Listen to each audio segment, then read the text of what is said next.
This is the Late Round Podcast with your host, JJ Zachariason.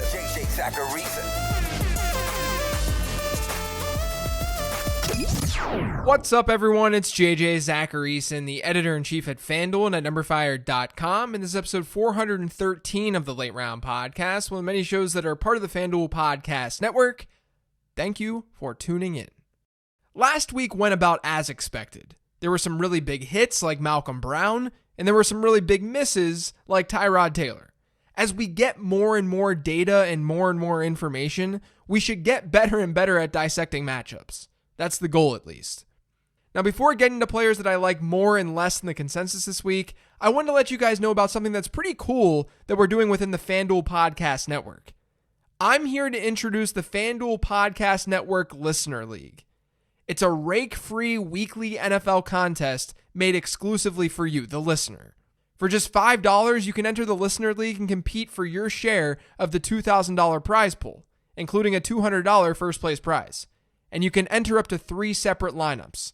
So it's $5 to enter, it's rake-free, and you can enter $15 worth of lineups. There are limited entries, though, so get on it as soon as you can at fanduel.com/league/listenerleague. Eligibility restrictions apply. I really like Phillip Rivers this week. He wasn't super strong in last week's outing against Jacksonville. I get it. And I think we'll see Jacksonville as a plus matchup this year. But I'm intrigued by the matchup against Minnesota. The Vikings have a completely new secondary this year, and Danielle Hunter is out. In week 1, we watched Aaron Rodgers shred this defense as a result. And the Vikings created pressure at the lowest rate in the league in week 1. Indianapolis was pretty good at protecting Phillip Rivers last week because the offensive line is a good offensive line. So Rivers could have all day to throw in this contest. With an implied team total close to 26 points, Rivers is a solid play this week. And the other quarterback I like is Ryan Tannehill. One thing that I loved seeing in week 1 was that Tennessee ran at the 6th fastest pace in football, which allowed them to run 78 plays, one of the highest marks in the league. That also gave Ryan Tannehill 44 pass attempts, by far the highest total that he's seen as a Tennessee Titan. Now he gets Jacksonville. It's a plus matchup despite Phillip Rivers' performance last week, and Tennessee has an implied team total that's over 25 points. It's one of the highest in the league this week. I think Tannehill's a great streamer, and I think he's a way better play than someone who's being ranked ahead of him this week, and that's Gardner Minshew. Minshew was super efficient in week 1, throwing just 1 incompletion, and that translated to NumberFire's expected points model where he was 7th in success rate, and he ranked high in expected points per dropback. I'm not convinced that he's able to keep that up. I don't think any of us should be. And we shouldn't expect him to maintain his touchdown rate. He threw 3 touchdowns on 20 pass attempts last week, and he had just 173 yards. Now, I love Gardner Minshew. He's super fun. He's easy to root for. I get it. But with the lowest implied team total on the entire slate this week, Jacksonville's offense might be in trouble. And then lastly, there's Tyrod Taylor. He burned me last week. I got it wrong. But he also just didn't look very good against a beatable defense. And he only had 7 yards rushing. I fully recognize that Taylor's a highly volatile play this week. One of my main worries, though, is how this Chargers line is going to hold up against Kansas City in the way they generated pressure in week 1. They got to Deshaun Watson 4 times, and they had the highest pressure rate in the league. Meanwhile, the Chargers last week against a Bengals defense that was without Geno Atkins, they allowed an above-average pressure rate. There's likely going to be a negative game script for Taylor and this Chargers offense. That could lead to not only more passes, but more scrambles, and that's good. I'm just really worried about the offense being effective at all. That's why I think that he's only a desperation streaming play this week, not a locked-in one. So this week at running back, rather than just going through players that I like and then players that I don't like, I'm going to talk about 3 separate backfields and how to handle them. First, though, I've got one standalone pick as someone that you could play this week, and that's David Montgomery. I mean, I'm not the biggest Montgomery guy on the planet, and I wasn't advocating that you draft him this year. But if you've got him, this would be a decent week to use him. In terms of success rate allowed, the Giants weren't bad against the run last week.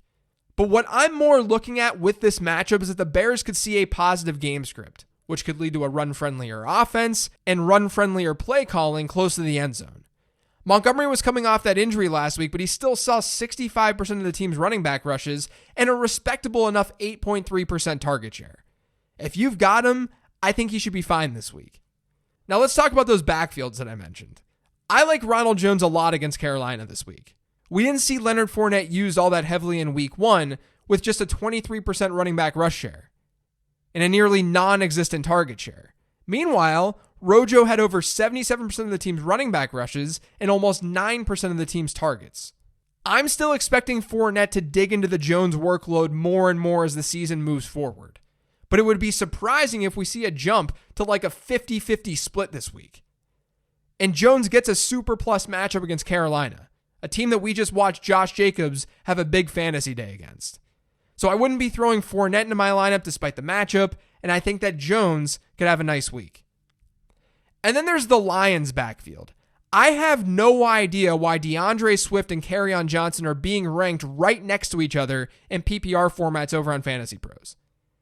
Maybe I'm just a moron, but in week 1, Swift played 14 more snaps than Johnson, and he was the clear pass-catching back in that backfield with a 12.2% target share. Kerryon didn't have a single target. Now they get Green Bay, and according to FanDuel Sportsbook, they're 6-point underdogs. That could lead to a more pass-heavy game script, which favors DeAndre Swift more than Kerryon Johnson. The two shouldn't be close, in my opinion, given the emergence of Adrian Peterson.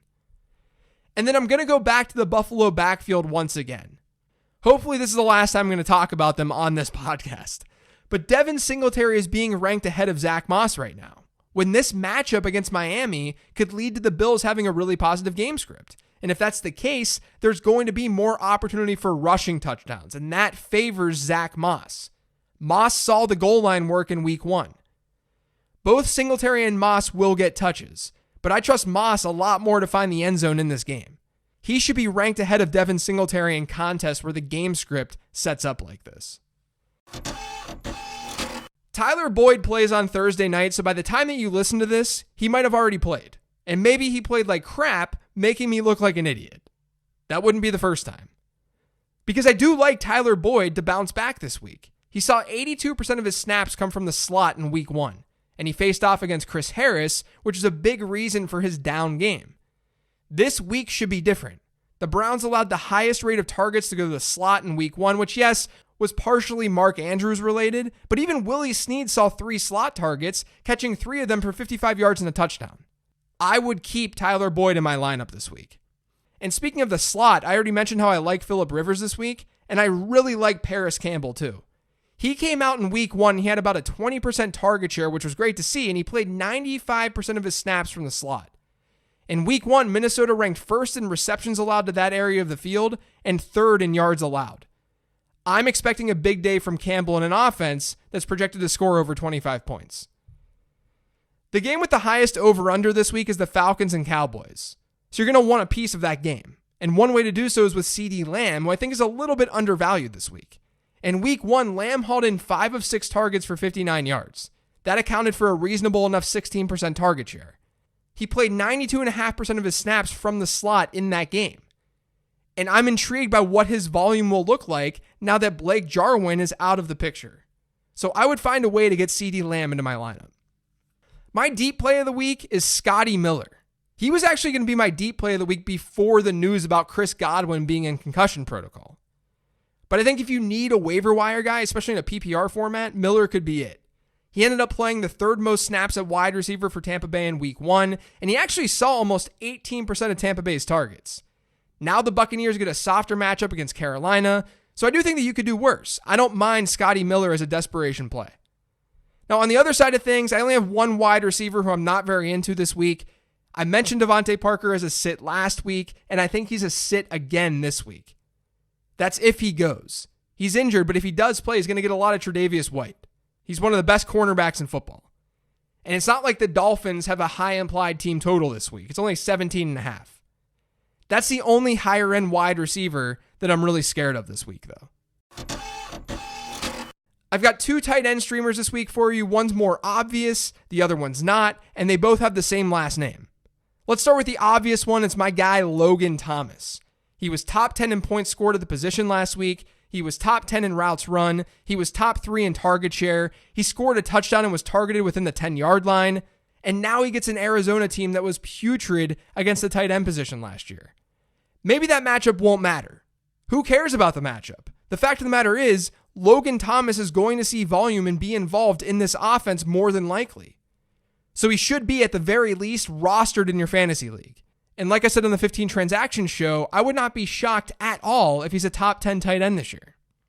Considering I said the other tight end has the same last name, that other tight end is none other than Ian Thomas. This is definitely more of a deeper play after Thomas's week 1 performance where he only had a 6% target share. But he still ranks 16th in routes run. And Tampa Bay is coming off a game where Jared Cook saw a 24% target share, which was one of the higher marks in the league. So if you're in a pinch, I don't totally mind Ian Thomas as another desperation play.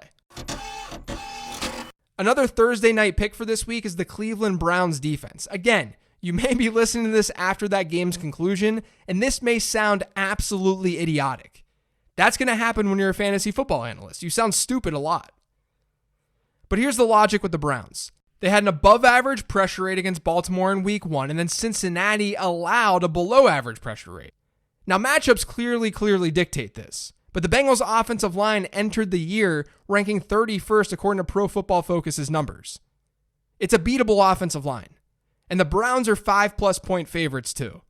I think that they can get it done as a streamer. And I don't mind the Arizona Cardinals defense either. They're 6.5 point favorites against Washington, and Washington has a fairly low 20.5 point team total. What you're really hoping for here is a positive game script for Arizona, which so many of us hoped for with Philadelphia last week. And then you get Haskins in this negative game script, and he's forced into pass-first mode. In week 1, Washington was able to keep it close, so their pass rate was one of the lowest in the league, and that low pass rate meant a lower sack total. But they were actually 5th worst in the league in sack rate allowed in week 1. They just didn't drop back to pass that much. So I don't mind Arizona this week as one of your streaming choices. That's going to do it for today's show, though. Thanks to all of you for listening. If you've yet subscribed to the Late Round Podcast, make sure you are by searching for it pretty much anywhere podcasts can be found. And of course, don't forget to follow me on Twitter @LateRoundQB. Thanks, everyone. One more show this week, and that's the mailbag one that drops tomorrow.